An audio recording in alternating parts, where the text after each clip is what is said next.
আজকে মরলে কালকে 2 দিন পরের দিন কেউ কাঁদবে না।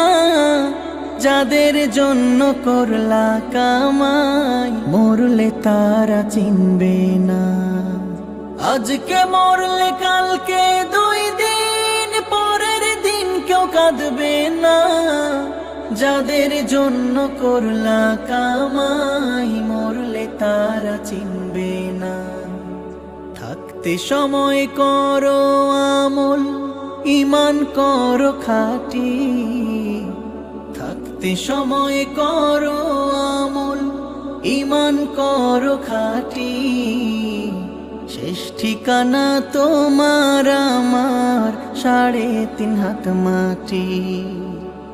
শেষ ঠিকানা তোমার আমার 3.5 হাত মাটি।